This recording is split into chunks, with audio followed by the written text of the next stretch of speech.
Well, good morning, everyone. Happy New Year. I hope I'm coming through loud and clear. Hopefully you can see me. I can't see you, and in fact, I'm speaking to an audience of about 7 people, socially distanced and spaced out across the budgel, as you might expect. Well, it's been quite an eventful few days for those of you that have been keeping up with all the stuff that's been going on in the media about schools restarting. Staggered starts, etc.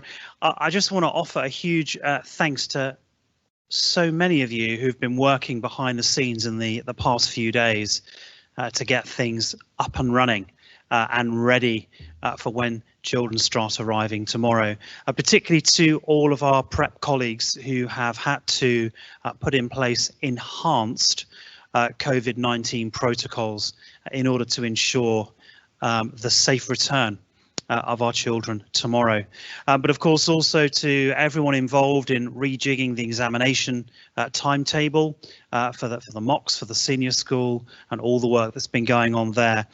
In terms of the mass testing, which many of you will have heard about in the news, we're expecting deliveries of tests today and also towards the end of the week.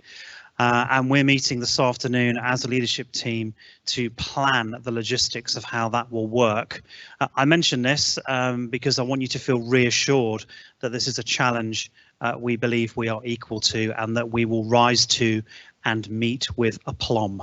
So as soon as we have more details about that, we'll be sharing those with you as soon as possible, as you can imagine.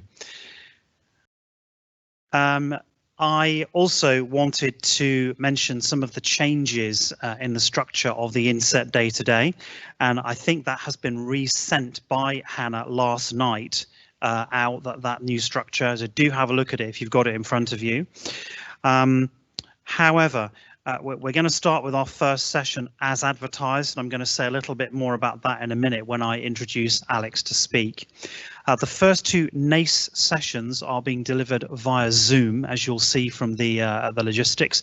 If you have the Zoom app and you want to go through the app, the meeting codes and the passcodes are there for you, or you should be able to click on the live links and join that meeting through your browser.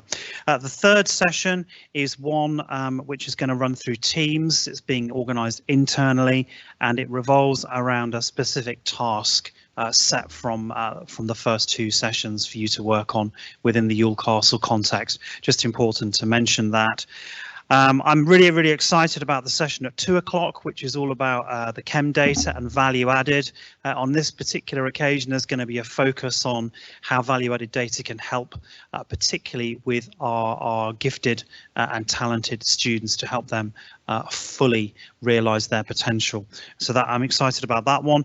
And of course, the main change is at 3 o'clock to the originally advertised schedule.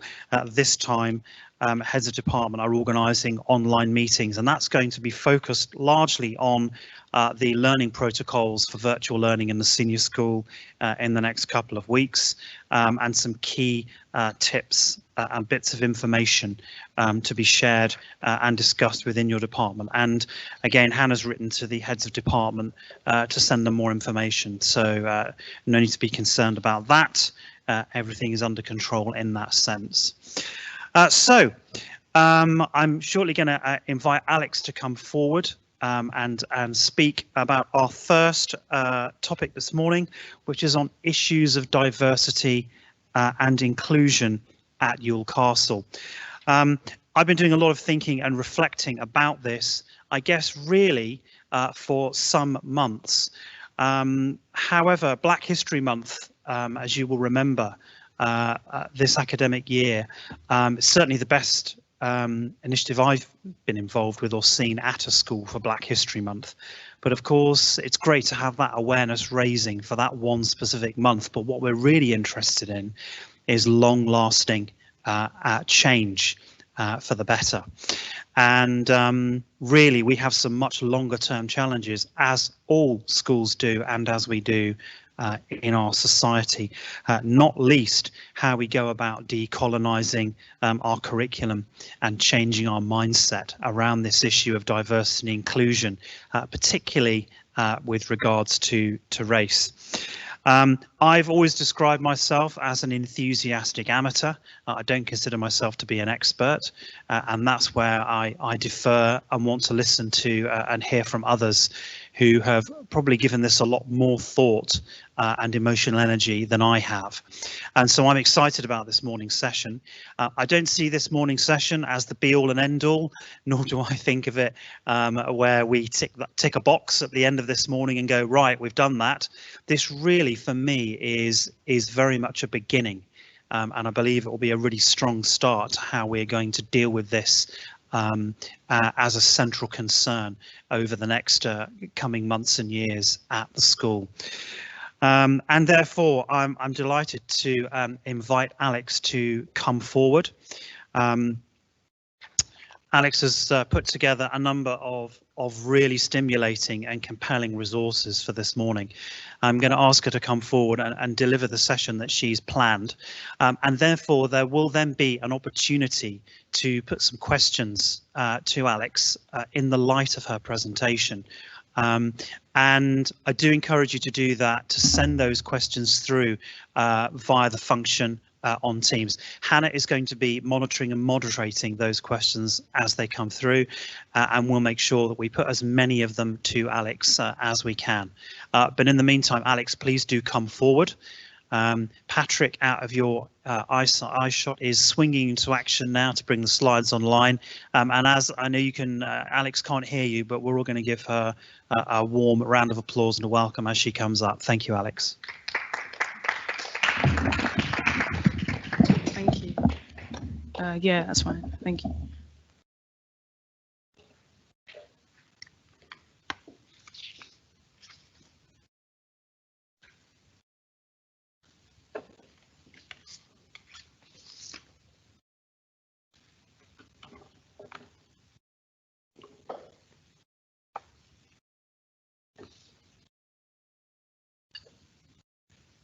Okay, all right. Good morning, everyone. Good morning, and and a happy New Year to you all. It's lovely to see you all, and a fantastic turnout, I must say. Thank you for that. Before I begin, I wish to first start by saying a massive thank you to both Silas and Hannah in particular for this wonderful opportunity to speak to everyone this morning. So, thank you so much. I'd also like to say a massive thank you to Patrick and Nan and the site team for essentially being the wind beneath my wings with regards to setting up and IT support. So thank you for that, guys. I really appreciate that. And I'd also like to thank everyone at home in advance for your time and your patience. So thank you. And before I proceed, I wish to say that we will be exploring some very contentious and very difficult issues with regards to race and racism. The intention, of course, is not to offend anyone or to upset anyone, but I think in order for us to have an honest and authentic and a rigorous conversation about race, difficult issues must be addressed. So I just wish to make everyone aware of that from the outset. So as Silas kindly said, the overall and overarching theme today is George Floyd and Lockdown, navigating through the complexities of race. But I thought it appropriate and apt that we establish a foundation and a solid understanding of what is meant by racism.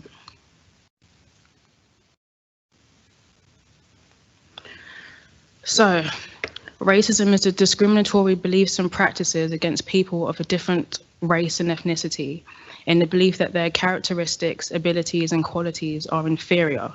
So whilst, of course, racism does present itself and manifest itself in a multitude of ways, the two areas which we will focus on today is beliefs and acts and systems and institutions. So racism expressed through individual beliefs and acts.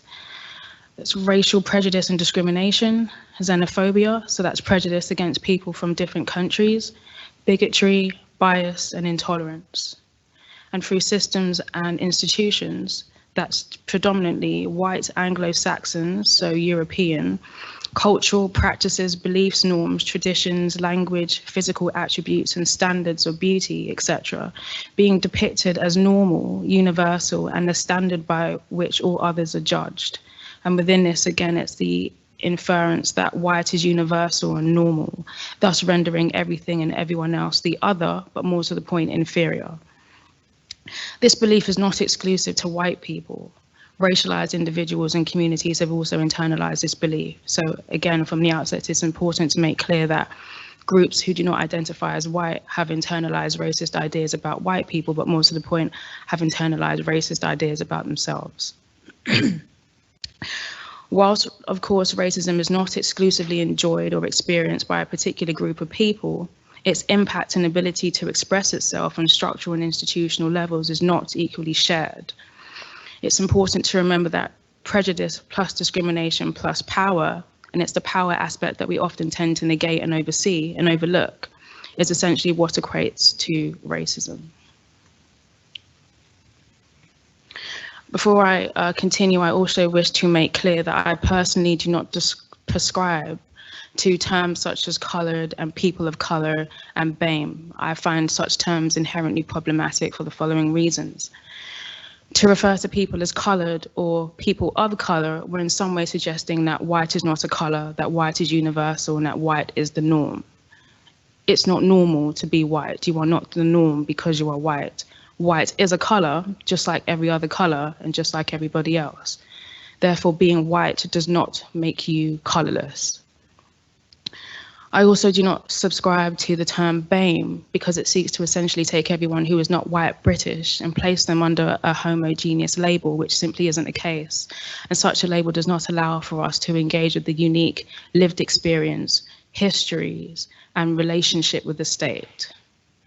Therefore, when I refer to Black, Asian, and other ethnic groups, I refer to them as racialized individuals, communities, and groups. I use the term racialized because it's not as loaded as the previous terms, but more to the point, it's very matter of fact. Everyone who is not white has essentially been racialized. So I just wish to make that clear from the outset.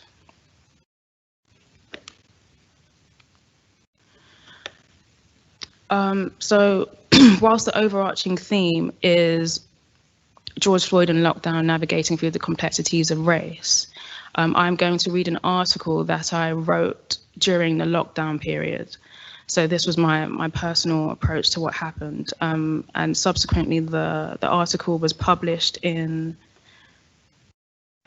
Britain, America, Canada, and Germany. So, I mean, generally speaking, it did quite well. So the article is entitled, "What the Murder of George Floyd Revealed About the Internal and External Nature of Racism."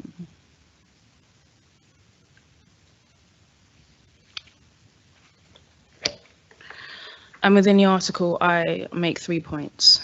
So the first is that racism is not personal, it's business. Whilst racism understands and manifests itself in a multitude of ways, at its core is a desire to protect and maintain the self-interest of the dominant group, white, propertied, middle-class, cis, heterosexual men. It is not the individual that racism hates. It's the presence, occupation of space, and proximity to racialized communities that it deplores and seeks to minimize. One of the ways in which it is employed is through structural racism, and it is through such means that we see the normalization of prejudice and discrimination. Remember, it's not personal, it's business. The murder of our brother George Floyd did not occur because he was George Floyd. It occurred because people racialized as Black and brown have a disproportionate rate of experiencing and dying as a result of police brutality. He died in the fashion that he did, asphyxiation through brute force, a modern day lynching, because he was Black. Another aspect of Floyd's murder that must be explored is that it was filmed. The fact that his murder was recorded, shared, and subsequently went viral reminded me of how slave owners would often make a point of torturing, humiliating, raping, and brutally murdering disobedient slaves as a form of public spectacle. One of the reasons for this was to strike fear, submissiveness, and impotency into the psyche of enslaved Africans, who often stood and watched in horror. Such cruel and callous tactics further sent the brutal warning: this is what happens when you do not comply. When I reflect upon my own thoughts and conversations with family and friends who have watched the footage of Floyd's murder, The similarities between enslaved Africans and the global Black community are disconcerting, to say the very least. The following are some of the symptoms that have been experienced: heart palpitations, insomnia, tearfulness, numbness, recounting of personal experiences of racism. A lot of generational trauma has been shared. Anger, fear, sadness, and rage. It is at this point I wish to remind the audience that these emotions have been experienced on a collective scale despite bearing no immediate relation to Floyd or his family. What happened to George Floyd was like trauma to the soul. It truly impacted us all. This is why many of us, upon hearing what happened, asked, who's next? Am I next? Is my son, my daughter, my sister, my brother, my uncle, or my mum or my dad next? Floyd's murder has reminded us of the many ways that the indiscriminate nature often equates to Black death. When asked, why is it that you think George Floyd's murder has galvanized this level of attention within Britain, my response is simple. Floyd's death, and indeed its response, did not occur in a vacuum. Our response in many ways is not explicitly directed to this single event, despite it being a systematic and regular occurrence. The protesting, marches, kneelings, die-ins, and tearing down of statues are also a response to the deeply seated anger that comes from living in an inherently racist society. And I would very much like to qualify and substantiate that claim that we live in an inherently racist society within the Q&A. This reality must be held in juxtaposition to the national pandemic. Although our global response to COVID has been one of unity and solidarity, the murder of George Floyd as a result of police brute force is a graphic reminder that even in the midst of such a crisis, it's still business as usual. The second argument I put forward is that Negrophobia and Negrophilia is becoming more explicit. I think there is a lot to be said about the media's, including social media's, obsession with posting pictures of dead and dying Black bodies so frequently and flippantly. Not only does such an act as a method of normalization and desensitization of violence towards Black bodies, but it also acts as a clear indication of the structural vulnerability that Black people endure and continue to resist.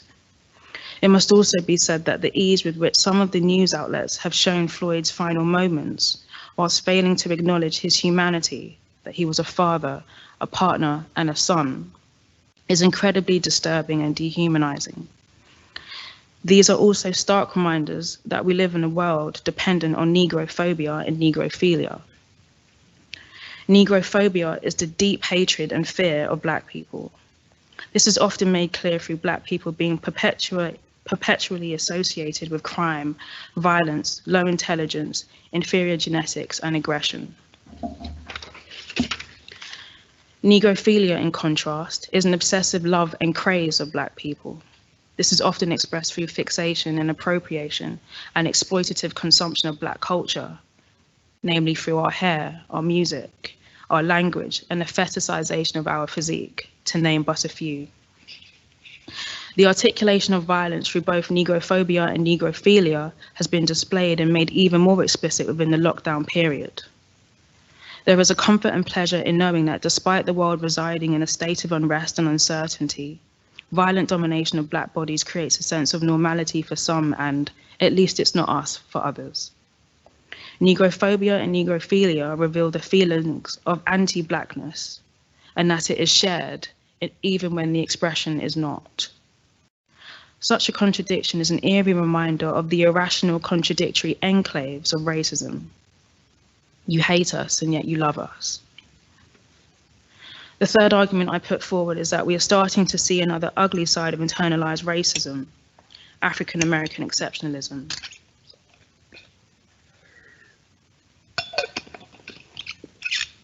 Excuse me. I recently came across this concept when I watched a clip from ABC News regarding growing disgruntlement within the Black American community. Ultimately, growing numbers of Black Americans who are ADOS, American descendants of slavery, felt resentful of Africans from the continent and the diaspora coming to America and enjoying the fruits of their hard-won efforts. The clip focused on the example of the Black British actress Cynthia Vero, who played Harriet Tubman in the 2019 film Harriet. This was a contentious issue because Harriet was played by a Black British actress, and the story of Harriet is of course centered on the Black American experience. Such members within the ADOS felt resentful of Black British, Black African, and Black Caribbeans coming to America and taking the jobs and civil rights that they had worked hard to attain. Consequently, these members within the ADOS believed that their experience of racism was far worse and thus cannot be paralleled. As a result, they did not see their struggle against racism as collective, and their rhetoric suggested that they thought of themselves as a racial group distinct from other Blacks. However, through further exploration of their claims, it appears that they have attempted to subsume themselves within the dominant narrative, the same forces they supposedly oppose. Such sentiments have been present within dialogue between Black Americans and Black British born regarding the killing of George Floyd. On multiple occasions, there have been claims that there is no racism in Britain, or the racism in Britain is not as bad as over here, and police brutality in America is worse because police officers carry guns. What our Black Americans, brothers and sisters who hold such views fail to realize is not only are such statements factually incorrect, they also fail to understand that anti-Black violence is not exclusive to America. Every Black community, whether it be on the continent or in the diaspora, has a story to tell. Yes, it is true, our experiences are unique, but it should not be a competition. By analysing racism solely through the lens of the Black American experience, such a position fails to realise that racism is a global phenomenon that manifests itself in a multitude of ways. Such a position fails to take into consideration one of the most potent ways that racism is able to thrive, through the upholding of white patriarchal norms, beliefs, and values. Furthermore, it fails to take into account that Black struggles have never truly been fought in isolation. Black people on a global scale have always come to the support of one another. Some examples of this include Black British Pan-African movements raising awareness and providing political and financial support against the evilness of apartheid in South Africa over the course of 45 years. Nelson Mandela personally coming to England and giving support to Doreen Lawrence and her family, whilst putting pressure on the Metropolitan Police to ensure that justice was served for the murder of Stephen Lawrence. And the UK section of the Black Lives Matter movement, standing in solidarity with their American counterparts over the murder of George Floyd, whilst also speaking out and adding to the intellectual scholarship that seeks to call out and dismantle the insidious systematic racism that is incredibly prevalent in America. In the face of our global struggle, time and time again, Black people have acted as their brother's keeper.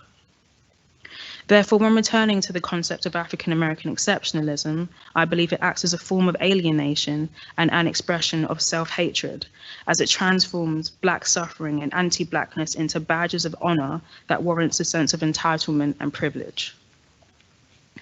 However, having engaged and witnessed many online conversations, as well as having reflected on my historic and current experience of the British education system and curriculum, I began to truly grasp just how prevalent African American exceptionalism is. Many British schools, Black History Month is in most instances framed around the presence, experience, and contributions of the Black American narrative. Seldom do we learn about individuals and movements who fought for Black liberation within the British context. Within our curriculum, the Black American experience takes center stage, and our history is silenced and thus rendered non-existent. Therefore, many teachers and students have at worst internalized the notion that things are worse in America, and at best lack a true understanding of the plight of racism in Britain. The realization of the gravity of this has led me to ask many questions.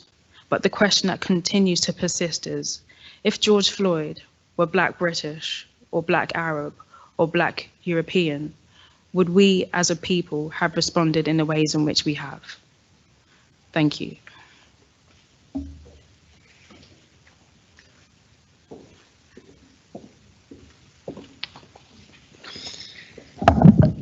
Well, thank you, Alex. I'm just letting some of that sink in. Some questions have already come through that Hannah has passed to me, and so I'm going to put a few of those to you in a minute and then just sidestep and step in and out. But for me, there are a couple of things that stood out there just as I reflect on that.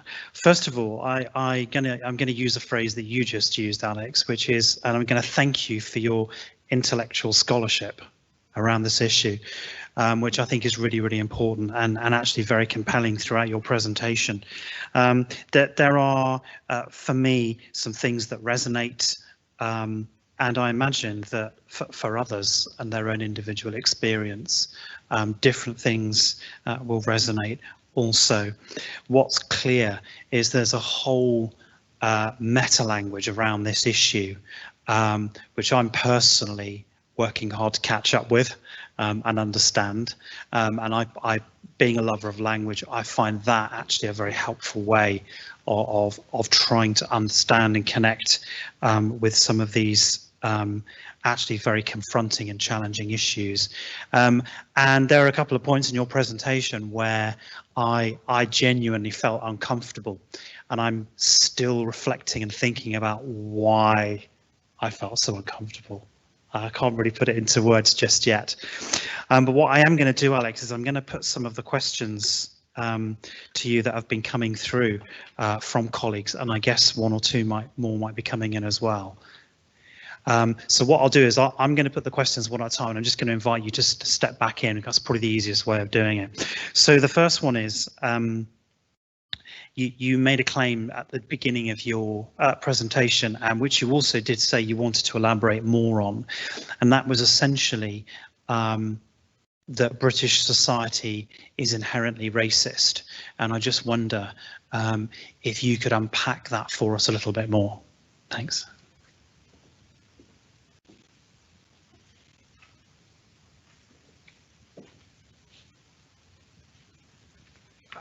Me again. Thank you, Silas, for your comments and your feedback. So yes, I don't think you can make a claim that Britain is an inherently racist nation or society and not sort of substantiate that. So I'm going to provide 3 quite explicit examples that will require me telling you a bit about myself. And whilst these are personal experiences, they are in no way unique and are very much reflective of the Black experience in Britain. So the first is my name. So for those of us who can't remember or just don't know, my name is Alex and my surname is Brown. My mother is from Ghana in West Africa, and my biological father is from Jamaica in the Caribbean. Excuse me. I have the surname Brown because I took his surname, of course, but he has a surname Brown because his ancestors are enslaved Africans. Therefore, I too am a descendant of enslaved Africans. Thank you. So part of the racist project that was slavery was to rip Africans from the continent and strip them of their name, their language, their religion, their culture, their history, and essentially everything that made them human, and dump them in different parts of the world. And my ancestors ended up in Jamaica. So I know that whenever I come across a white English person who has the surname Brown, their ancestors were either, well, Brown on their paternal side, their ancestors were either directly involved in the enslavement of my ancestors, or that they some way benefited from it, because their names were stripped from them and they were given the enslaver's surname to denote property. That is a very painful truth to bear. That is a very painful truth to reconcile with. That is a very painful part of one's lived experience. But Caribbean people are not alone in this. This is the story of Black Americans. This is the story of many Black people in Europe. This is the story of Black people in North and South America.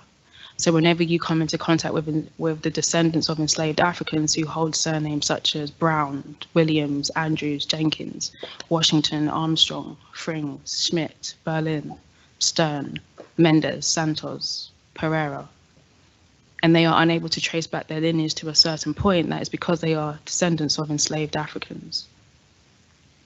And I think it's really important to remember that. It's also important to bear in mind that whilst historically Black and white people were present, it's very one-sided with regards to who has an understanding of what happened, but more to the point, who has an intimate understanding of how that still impacts us today. And I think that in power very much speaks to two essential areas that need to be addressed when we have authentic and rigorous conversations about race. And the first is white innocence, which is heavily, heavily shrouded in ignorance. And the second is Black grief. And I think about the two often and how they interrelate and how they intertwine. And if I was to try to, in a nutshell, tell you what Black grief is, initially I would have said it was loss, but you cannot lose that which you did not have. So what we're actually talking about is absence, and how descendants of Africa inherit absence, they inherit a deficit. And I think that's really important to bear in mind. I also wish to add the following.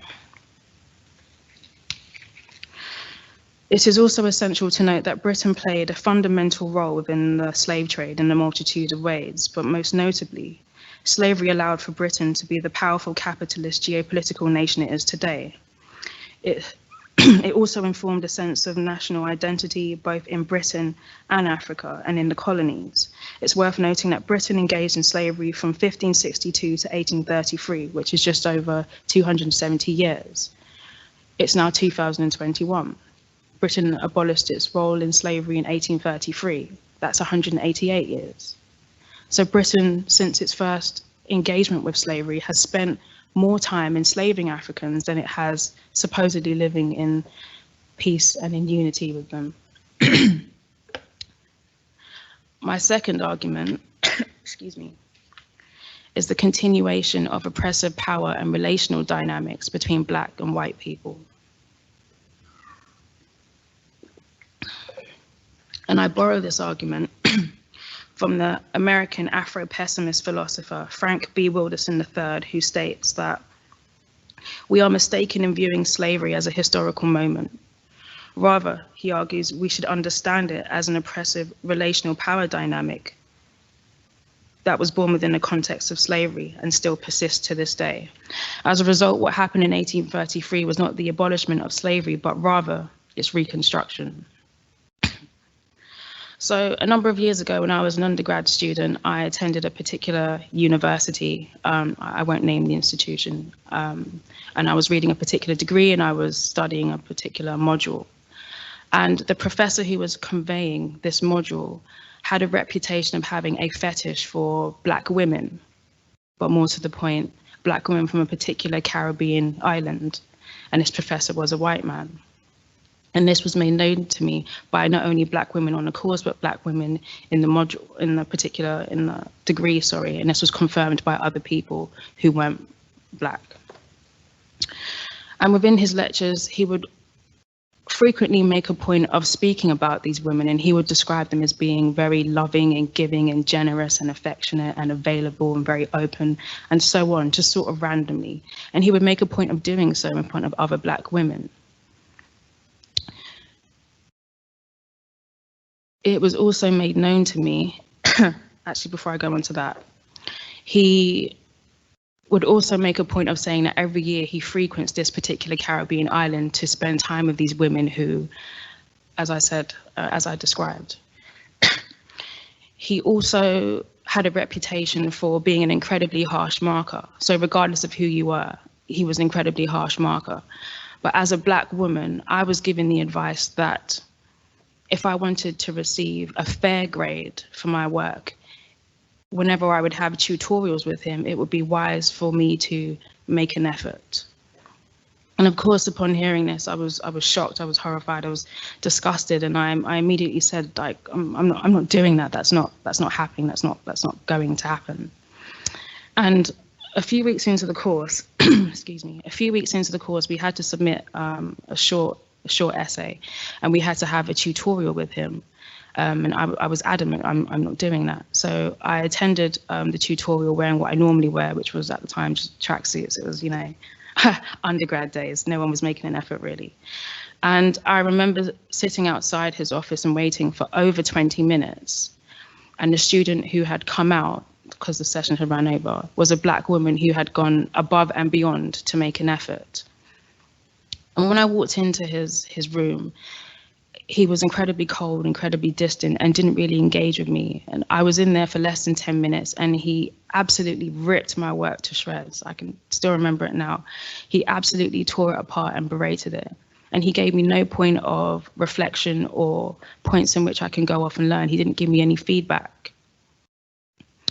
And I remember leaving the tutorial feeling very sad and very deflated, and speaking to those Black women who had given me that advice, and I told them what happened, and their immediate response to me was, "Is that what you wore? You know what he's like." And we had a very matter-of-fact conversation, and whilst they acknowledged it wasn't fair, it wasn't right, and this essentially was the situation that we have found ourselves in, it was put to me that I have to make a decision. What's more important, my pride or my grades? And the grade was so low, I could not afford to have that type of grade. It would have dragged down my average completely, and the average wasn't all that high to begin with. So within 10 minutes, I emailed him asking to make an appointment. And this time I made an effort. Yeah, I did that. I was young. Is my excuse. And I remember when I walked into his office, he was, I think it's fair to say, he was very pleased to see me. His body language had changed, his dynamic had changed. It was like being in a room with a completely different person. But what was interesting is that he didn't actually recognize me. Like, yes, I looked a bit different, but it was still me, the same characteristics, same voice, but more to the point, the same work. And his feedback was different.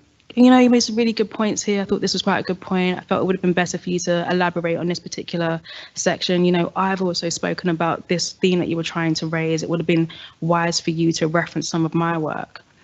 But the point is, he gave me constructive feedback to work off and to go through that I could essentially improve on.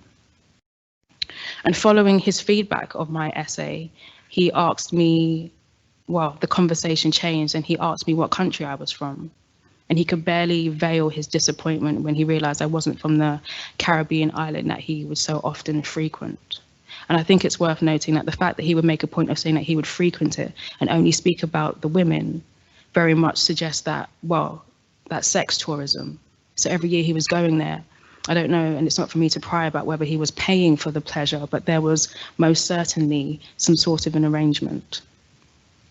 And following that, he asked me, you know, how are you getting on at university? How are you finding it?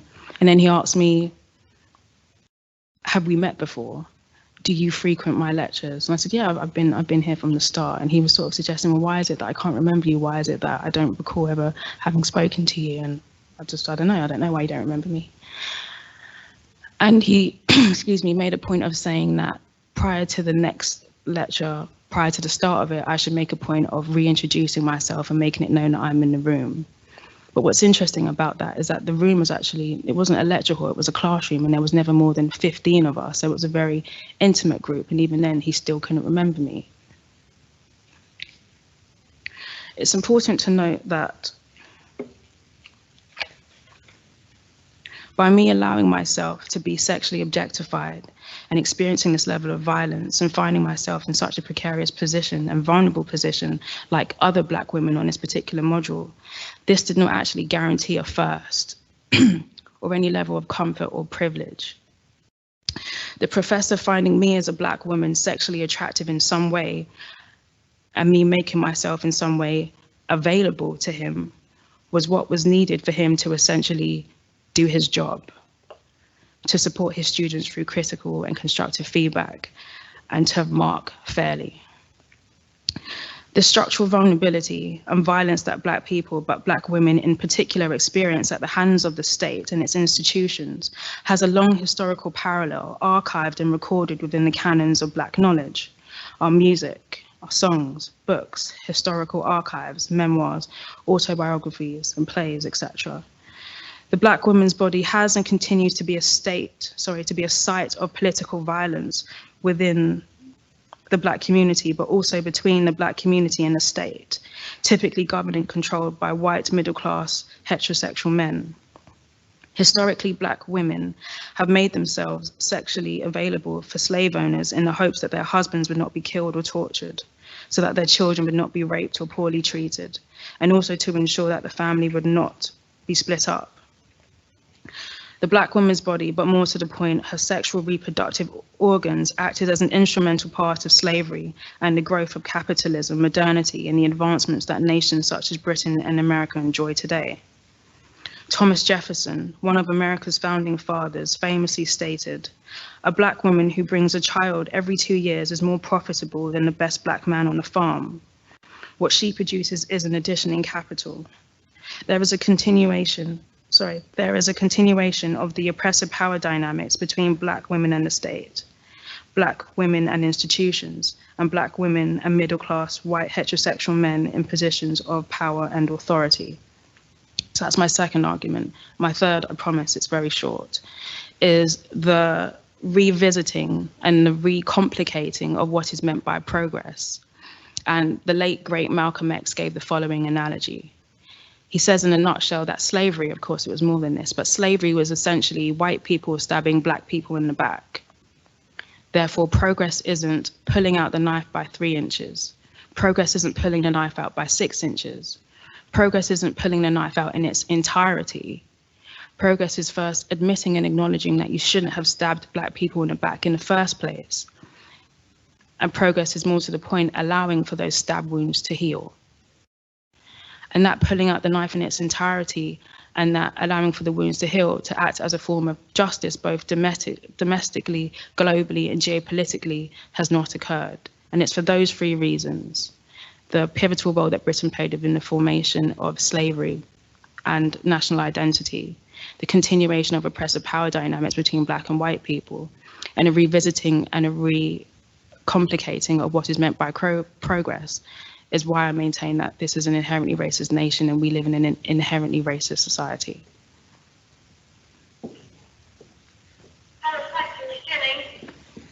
Thank you, Alex. So your story there just took me back to the equation that you set up at the start.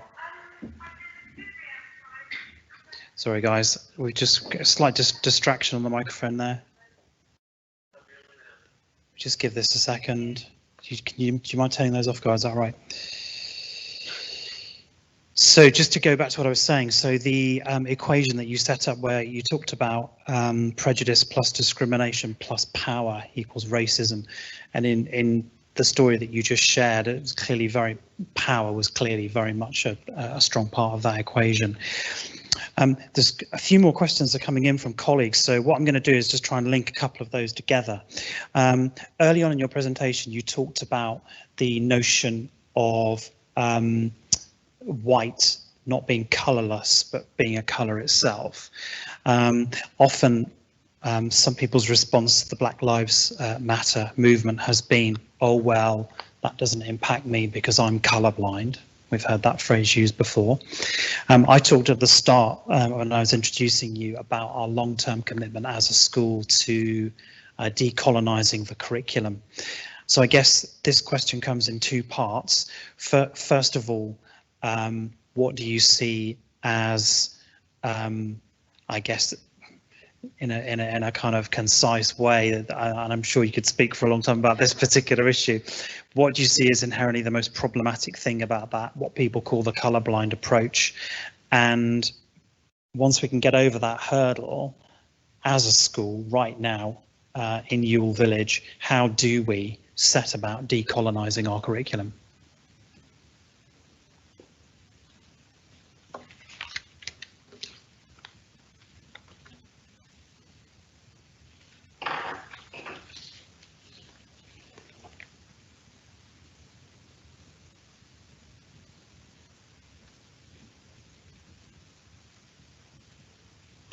Okay, so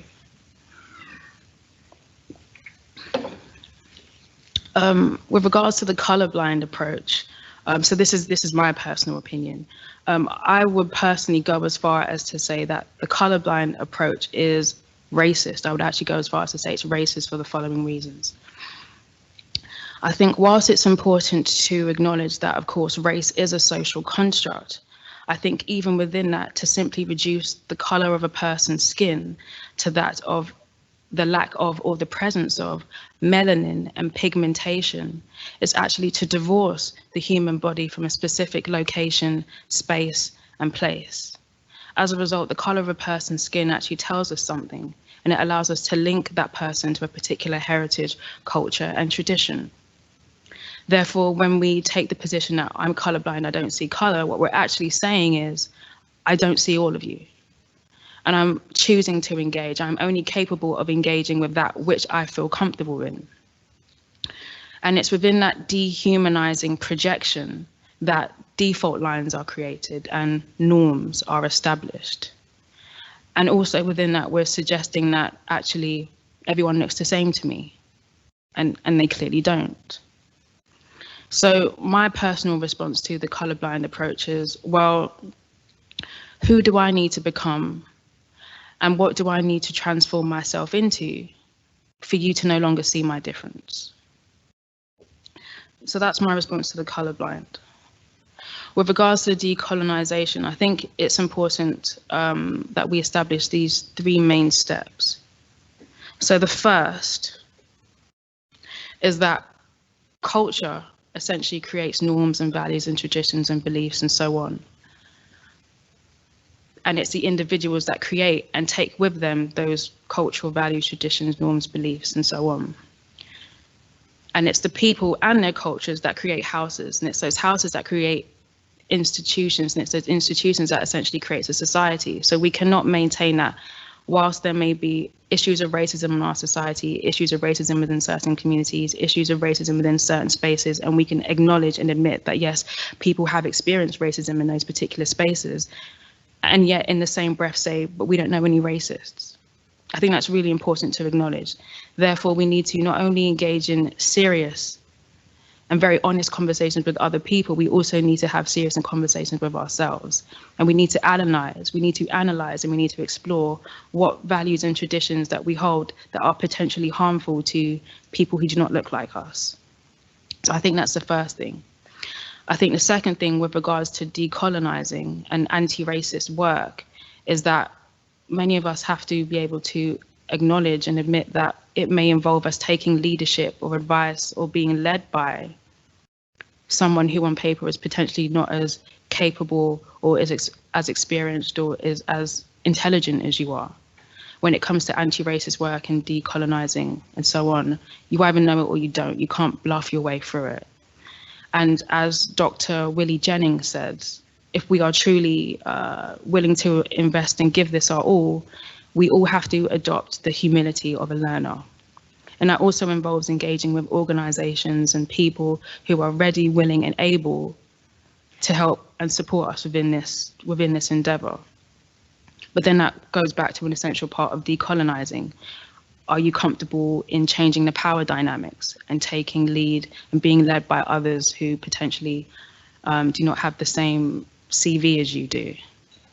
And whilst many of us have the capacity to engage and grapple with deep philosophical, intellectual, and so on ideas, there's a particular history, a particular content that you need to know. And by simply being able to engage with it, but not actually having engaged with primary sources and primary experiences, that will only take you to a point. So I think within this, and respectfully, it's about understanding and being able to respect and accept that. And the third is that decolonizing and anti-racist work is a lifetime goal. There's no quick fix.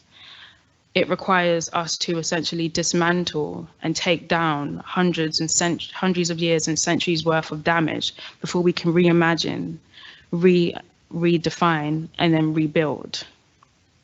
As a result, we may not be able to see the fruits of our labor. And maybe our work within this particular generation, and I include myself, is just to dismantle certain things and to plant seeds. And we may not be able to see, I guess, all of our efforts grow into its fruition. And we have to, on some level, be able to acknowledge and find peace in that. So I would say those are the three main things. Thank you, Alex. There's one other question that I was going to ask, which has actually also come through on the questions as well, but I'm just going to adapt it slightly. So in your presentation, you were talking about negrophilia and the fetishization of Black culture, Black physique, Black music, etc.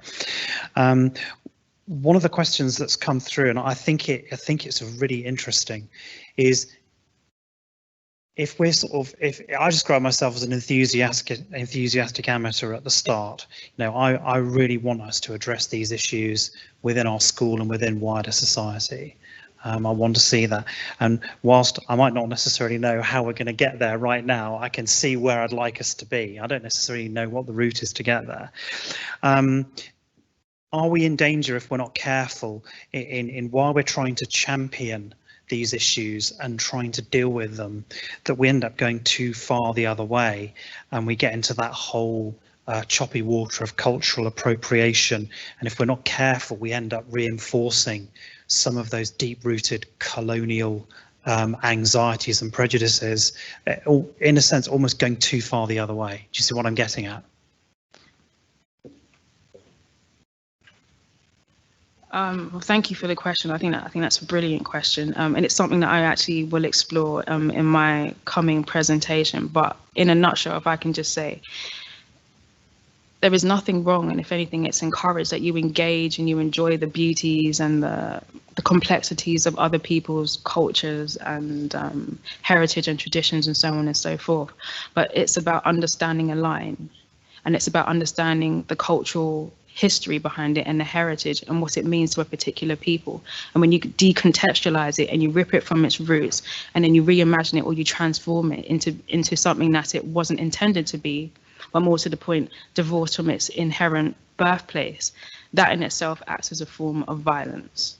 So that is actually a really good question, and it is something that I explore in the presentation. But mysterious person, thank you for raising that. Mysterious person, you've just managed to neutralize a Peter Andre lyric from about 15 years ago. I won't sing the rest of the song, it would just embarrass all of us, although I personally wouldn't be embarrassed. So in about 10 to 12 minutes, you're gonna finish your input here with a kind of a slide presentation and a commentary, which we're looking forward to. A couple of other questions. One colleague's come through with, I think, just a really kind of honest.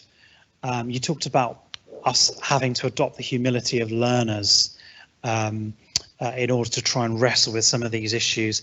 And one colleague's just written a very honest question that's just said, look, as a teacher at Ewell Castle, how do I address this? What can I do? How do I make a start?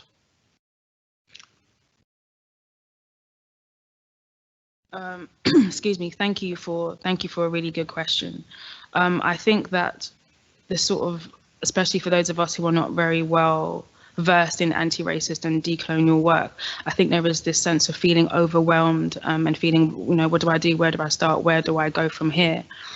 And I think that very much reflects the nature of our British education system to a large extent, in the sense that teachers are expected to know everything. Teachers are expected to do everything. We're individuals at the end of the day who come with our own historical and personal and cultural context and traditions. You can't know everything. And I think it's about being comfortable in engaging with others who know more than you about a particular topic. And as I said previously, engaging with organizations and groups who know more about this than you. And it's sometimes simply a question of, if you really are invested in this, are you willing to spend time? Are you willing to spend money on this? And are you willing to adjust the power dynamics and learn from others in order to teach our students in this particular context?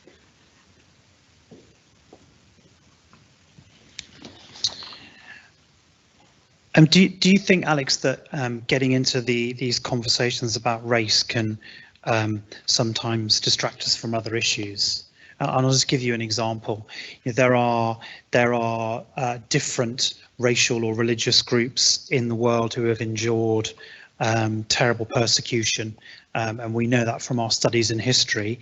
The fact that those groups may have been persecuted because of their race, but not necessarily their colour. How do you see those things fitting together? That as a school we move forward and we're able to confidently discuss all of these things within their proper context.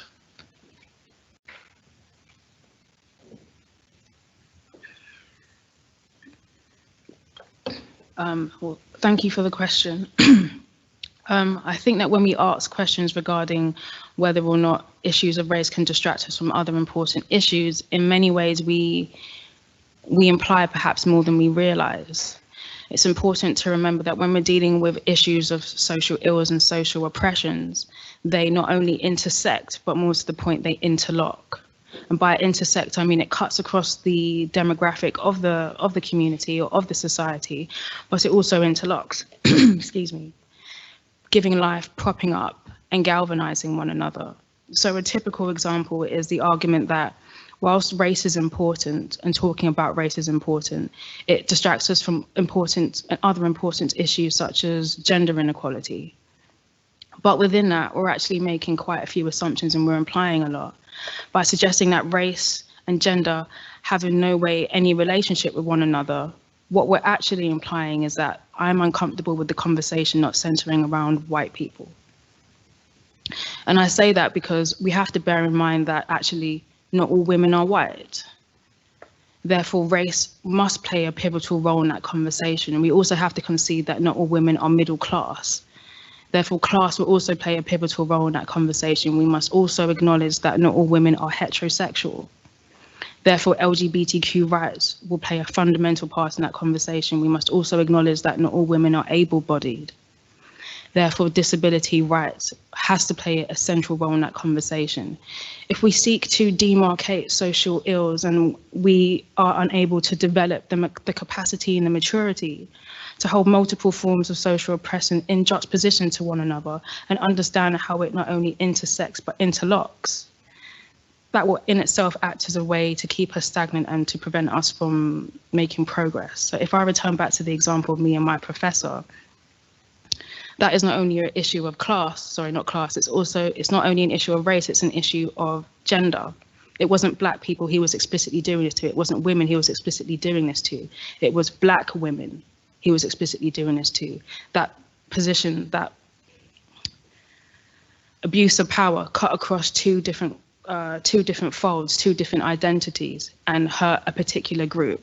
So if I had reported that incident and let's say rules and regulations had been formed around that explicit event, and the university would have introduced certain policies, not only would that have helped black people, but that would have helped all women, but more to the point, it would have helped all of us because we now would be studying in an institution that does not tolerate and does not condone that level of violence. So it's important to understand social issues intersect but interlocked with one another. Alex, I'm just going to ask you, I guess, one more question. I'm going to warn you now, it's a biggie. And then I'm going to ask you then to move into your presentation, which is about 20 minutes long. Is that right? The slide presentation. One of the things you said towards the end of your first presentation, you mentioned that racism is strengthened by upholding white patriarchal norms. You've touched on that with several different examples, but I guess a question for us as teachers in the classroom on a daily basis, what can we do to ensure that we ourselves are not upholding white patriarchal power structures and systems as the norm? What can we do as teachers? Yeah, that is a really big question. Thank you for that, Silas. I guess in a nutshell, decolonization at its simplest form is changing the power dynamics And it's about questioning certain norms and certain questions and certain positions that we deem as necessary, but more to the point, normal. And whilst this is something that I personally am still thinking through, I think it necessary that when we're teaching and when we're exploring and when we're engaging, regardless of the subjects it is that we teach, that we try to engage with every topic or every lesson from the perspective of different peoples. So don't center the experience of white middle class men. How would it be from an Asian woman's perspective? How would it be from a poor white person, a poor working class perspective? How would it be from a gay black woman's perspective? And when you complicate the identities and you allow that to essentially act as a foundation and a lens and a paradigm from which you engage with certain issues, that in itself acts as a form of decolonialism. That as a form acts as a way to tear down the norms of engaging with issues from a white middle class heterosexual male perspective. So it's just about engaging with different narratives and understanding that there is no norm, there is no universal approach, and that everyone has had their own subjective lived experience. So one thing there that resonated for me in your answer is that phrase about complicating identities. I think one of the things that we often try and do as people, but also as teachers, is we try and break things down and simplify them. And I suspect that's why we've ended up with some of the unhelpful modes of thinking that we've currently got, because we've tried to simplify things rather than allow ourselves to complicate them. And then not feel as scared when we're out of our depth and we're not quite sure what to do next, but actually complicating those identities and then having a constructive dialogue about it feels to me like, whilst a scary place to be, quite an exciting place to be as well. Thank you, that's been really great. So I'm going to ask you now to kick off your next presentation. Thank you, Alex.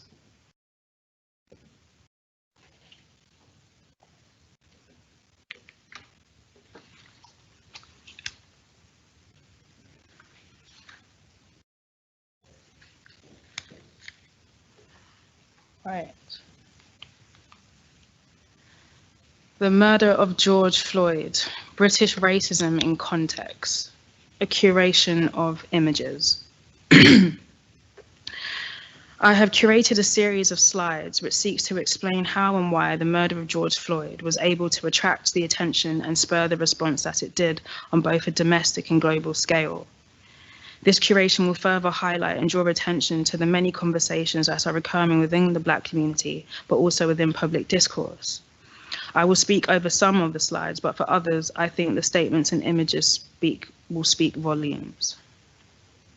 Can everyone see this? Cool. So the first is the violent awareness of structural vulnerability and the threat and reality of death. When I try to identify the watershed moments that has essentially brought us to this point, I would say there were three. The first is the disproportionate impacts of COVID on the Black community. The second is the racist and false allegations made by Amy Cooper towards Christine Cooper. And the third is the murder of George Floyd, which essentially acted as the straw that broke the camel's back. It is important to bear in mind that such events cannot be understood independent of the Black community's anger and outrage following the Windrush scandal. And I would like to spend a bit of time exploring the first two. So the disproportionate impact of COVID on the Black community. The initial response of the government and many scientists was to suggest that Black people are disproportionately contracting COVID because they are genetically and innately susceptible to the virus. Such assertions of Black people's predisposition to COVID did not consider the multitude of social factors that equates to higher levels of exposure and an increased difficulty in social distancing. And there are two main reasons for this. The first is that Black people comprise a disproportionate percentage of workers on the front line, NHS staff, bus drivers, sales assistants within retail and other public sector jobs. And the majority of Black people in Britain are working class, and as a result, a significant number of Black families live in inadequate housing and have low-income jobs. Furthermore, conversations surrounding genetics fail to truly explore the role between pre-existing medical conditions, which will of course weaken one's system, thus making them more susceptible to contracting COVID. I would also like to add that if it was simply the case that Black people are simply genetically more susceptible to COVID, why has the continent of Africa and the Caribbean not been totally wiped out? I'd also like to make a second argument, which refers to the image on the bottom left, and that's the comments made by the two French scientists. So on national TV in France, these two scientists suggested that if we are able to find a vaccine for COVID, we should experiment on Africans because supposedly there is no PPE in Africa.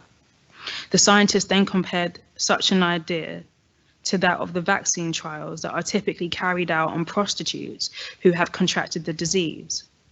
The scientists deemed it as a justifiable, the scientists deemed this as justifiable as the group within society already has the virus, and sex workers typically engage in high-risk activities without using contraception. And this is because, of course, by not doing so, they're able to charge more. So in essence, the argument was, what's a few more dead prostitutes? They do not add any value to society. What's a few more dead Africans? They do not add any value to humanity. The comparison of Africans to sex workers infected with HIV is another reminder that Black bodies, especially on the continent, are at the very least regarded as disposable and at the most are only seen as useful when they can be utilized as the world's guinea pigs.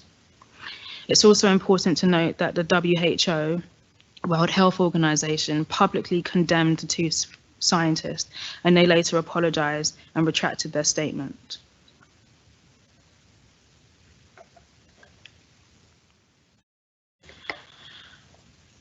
The racist incident between Amy Cooper and Christine Cooper, and this refers to the image on the bottom right. So in a nutshell, a Black American man, Christine Cooper, went to Central Park and he went bird watching. And in this particular part of the park, you're not allowed to let your dog off the leash. And as he was bird watching, he came across Amy Cooper, who had let her dog off the leash. And he politely and respectfully asked her, please can you put your dog on the leash? You're not allowed to do that here. And she absolutely flipped. She went berserk and she said, I'm going to call the police and tell them that an African-American man is threatening my life. And that's what she did. She called them, making such a statement and creating this performative act and giving the impression that she was in mortal and immediate danger and that she felt unsafe. The South African comedian Trevor Noah provides an excellent commentary on the interplays of power. He says it's interesting that her immediate response highlights that she, as a white woman, understood the following. As a white woman, she understood her relationship to him, a Black man. As a white woman, she understood her relationship with the police. But more to the point, as a white woman, she understood his relationship as a Black man to the police. This again acts as an eerie reminder of Frank Wilderson III's argument about slavery not being a historical moment, but rather a continuation of oppressive relational and power dynamics, further signifying ontological violence. The crime that Christine Cooper committed was not that he told her to put her dog on the leash. Rather, the crime was that the slave, the African, the Black, and it's important to understand that those terms were used interchangeably to describe the same people within the midst of slavery, and thus allowed for an ambiguous continuum which still exists to this day. To gaze at her, but more to the point, understand himself, and engage with her as though the two of them were both equals in humanity. Even if it wasn't the case of, how dare you tell me to put my dog on its leash, now you must die. It was the simple fact that his mere engagement with her, in her mind, was deserving of the incitement of death and the fear of death.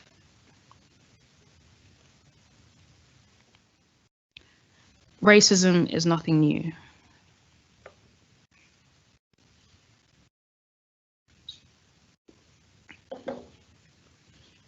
It's worth noting that I actually made a point of, within the second image, to find one that didn't explicitly say the word because I detest the word. But during this period, this particular party was more than comfortable to use such language.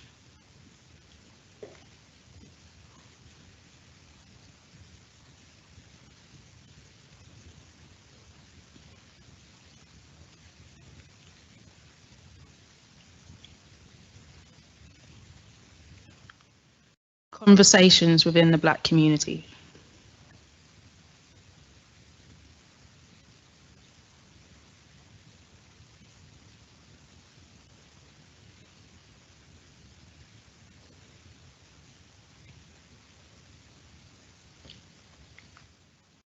I would like to now turn your attention to the images on the bottom right and the top right, and the need to speak about LGBTQ rights within the Black community.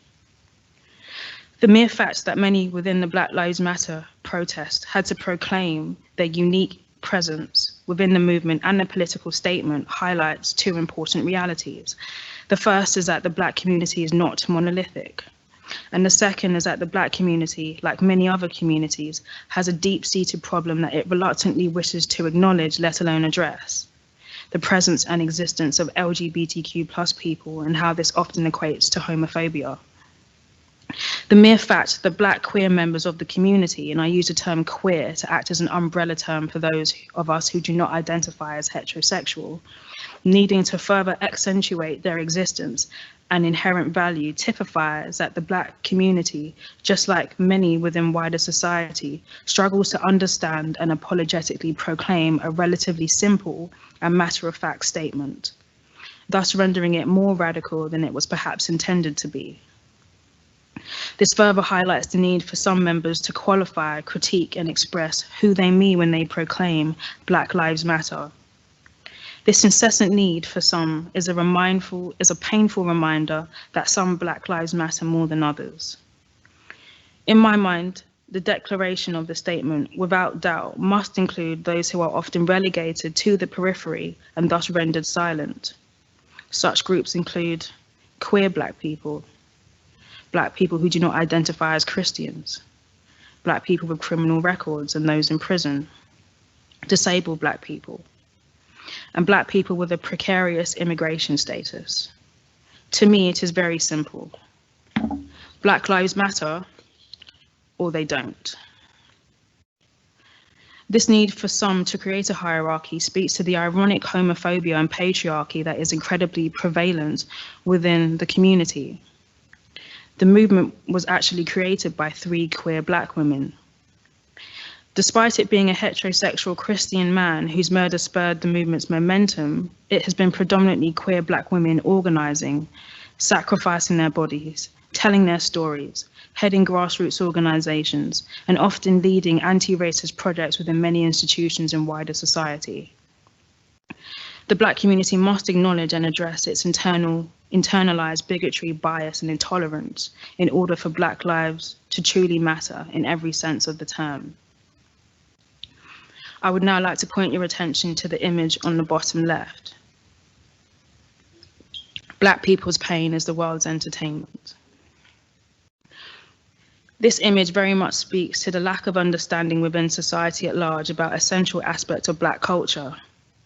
Protest, most notably protest against imperialism, colonialism, slavery, and racism.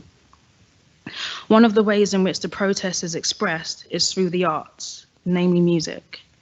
However, society at large tends to engage in the mass consumption of Black culture without understanding or acknowledging its historical context.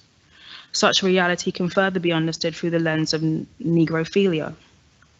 I would now like to expand on this argument by exploring society's engagement with the Jamaican reggae artist Bob Marley.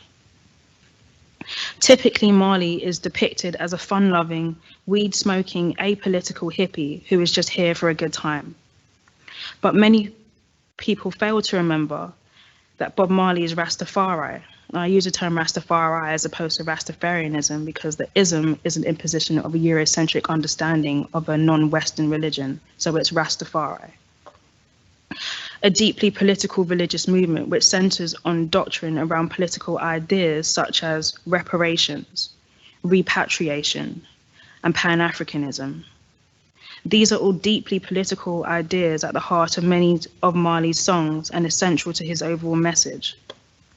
For some within the Rastafari movement, he is considered a prophet, or at least having delivered a prophetic message. This is owing to the fact that his music spoke to the political injustice, slavery, exploitation of the poor, and his constant reminders to the masses of their transgressions from God's law. Furthermore, he is also considered a prophet because his music eased the pain and the burden that many people within the diaspora carry. Therefore, when we remember songs such as 3 Little Birds, Jamming, and Don't Worry About a Thing, They are not simply feel-good anthems, but rather they act as a necessary reminder to Africa and its children that even in the midst of your pain, oppression, and struggle, as human beings, you still have a right to enjoy that which God has bestowed. Go and enjoy the beauty of nature. Go and unlock the wondrous capacities of the human mind. Fall in love and understand what it means to be in union with another, both romantically and platonically. Therefore, when we remember such songs within their intended religious political context, they are in fact cathartic, they are medicinal, and they are necessary. Sadly, he, like many other prophetic, prominent, historic Black figures, have been decontextualized, pacified, and repackaged as a figure content with the status quo.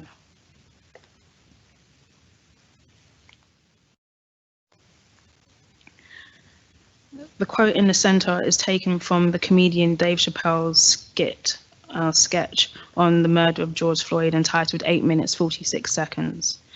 In my opinion, I think it's brilliant, and I consider Chappelle to be more of a sociologist who uses comedy. And for those of us who are interested, you can access it on YouTube. It's brilliant.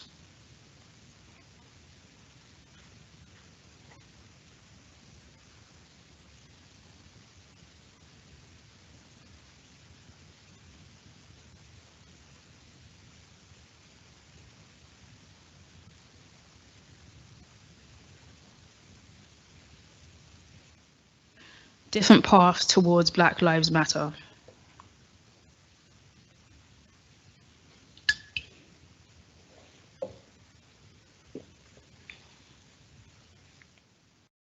Solidarity or neutralization.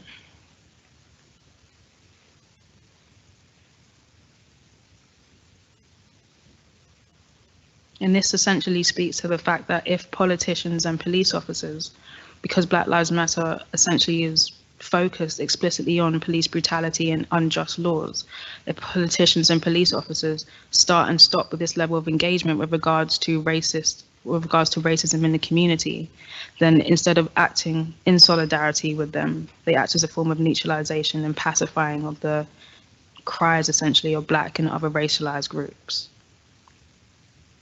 More must be done, in essence. White responses.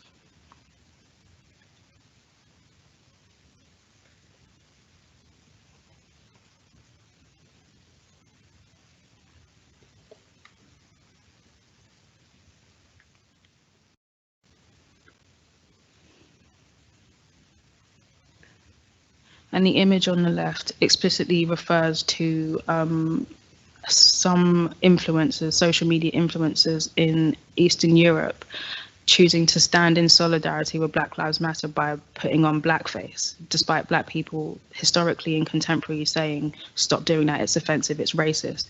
And it's interesting to note that despite hearing that and explicitly being contacted by Black people, their response was, it's not for you to tell me how to stand in solidarity with you. So even in standing in solidarity, it's important that we remember that there are certain lines that must not be crossed.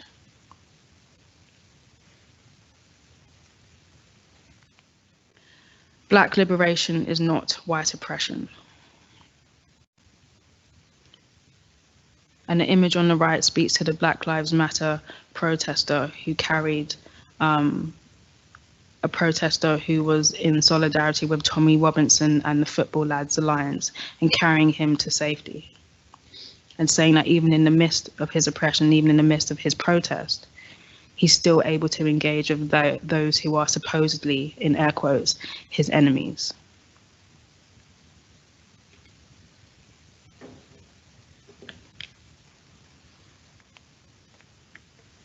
The hypersexualization of Black men.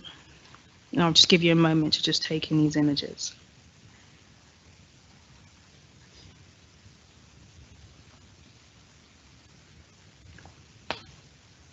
So these images were actually taken within the UK Black Lives Matter protest and shared on social media. As we can see, such views have been perpetuated and internalized by both Black people and white people, namely Black men and white women. However, it is the image on the left that I wish to explore.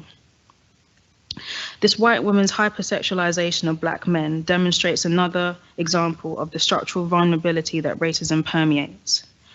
Offensive and highly intrusive over-familiarity with Black bodies and Black culture. Her support of Black Lives Matter, but more specifically of Black men, is solely linked to her sexualization of Black men. This then renders such questions. Had she not have experienced sexual gratification from Black men, or have had positive experiences romantically with Black men, would she still be there? Is this the only way she felt that she could align with the movement? And why are such beliefs considered a legitimate point of entry for white allies? The images on the screen all link back to racist biological ideas that were produced during slavery and were subsequently supported and perpetuated through pseudoscience, scholarship, and a desire to preserve the dominant group's political interests.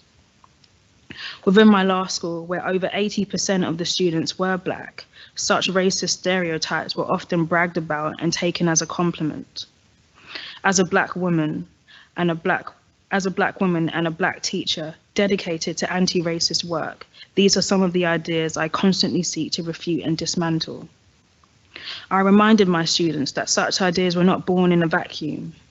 It was born within the matrix of racist ideas that desired to define a people who were unable to define themselves. These stereotypes were not created to massage the ego of Black men, but rather were created to further commodify Black bodies, to increase their value in the eyes of potential enslavers, and further justify their inhumane treatment. The woman signed attest to the stereotype that Black men have abnormally large penises and are unable to control their libido. This then birthed damning stereotypes that all Black men are sexual predators that must be aggressively controlled, as they are a danger and a threat to women, namely white women, as it was believed that interracial relationships and sexual activities will pollute the purity of her femininity, but more to the point, the white race. This also speaks to the relationship between toxic masculinity, the politicization of the woman's body, and formations of national identity. Being anti-racist is a theological, spiritual, emotional, intellectual, and political practice through institutions, systems, and policy. It is not a sexual act. I can't be racist because insert personal relationship with Black people does not negate racist ideas. Sleeping with multiple Black people will not help you to unlearn racist ideas, beliefs, and practices. If this were the case, slave owners would have been the first to acknowledge the evilness of slavery and would have been the first to abolish it. And there are a few closing points I wish to make about this slide.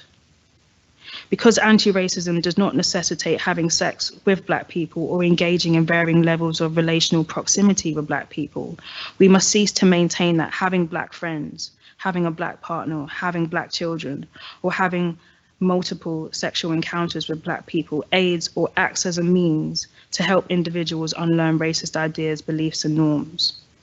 Nor does the act as evidence that one has not internalized and normalized such racist and harmful dispositions.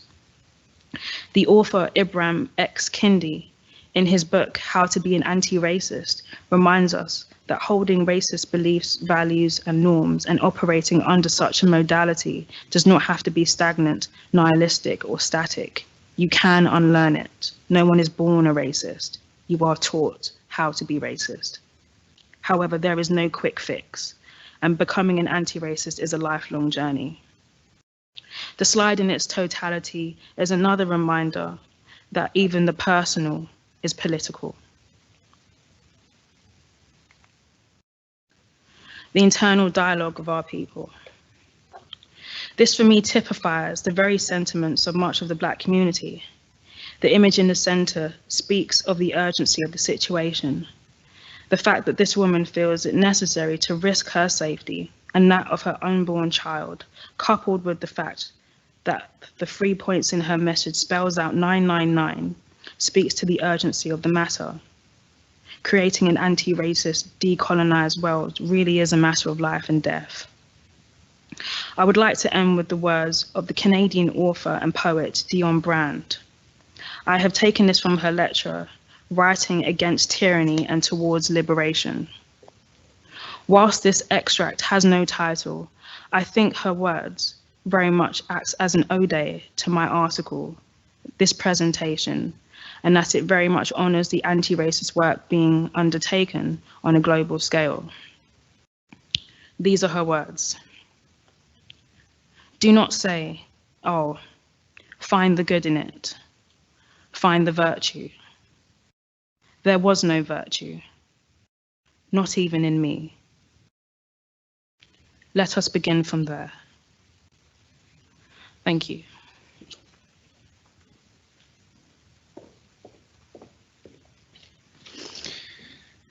Thank you, Alex. That quote that you just said towards the end, becoming an anti-racist is a lifelong journey. Absolutely. But I think you really have helped us along the next stage, which has been really, really great. What I really hope is that this session doesn't become another box ticking exercise for us, but actually something that we really now choose to wrestle with. I issue a challenge to myself and to all of us who've been listening and participating this morning, and again to go back to that idea of complicating identities, not being scared of those things that have most challenged us today or have we found most confronting, but allowing ourselves to go away and really doing some self-reflection and some self-examination as to why we might feel that way. And then also understanding that as a school and as a community, we can give ourselves permission to talk about these issues with one another, and not to be afraid of tackling them with the children in perhaps a more direct and confident way than we may have done before. So it really just remains for me, Alex, to wish you and thank you enormously for all that you've put into the session. You have made yourself extremely vulnerable in some of the things you've shared, and you've helped, I think, all of us to start to frame a greater understanding of these issues for ourselves. I know that colleagues will probably want to write to you individually and might want to ask you questions that they didn't necessarily want to raise during the session, or they may want to contact you about other things.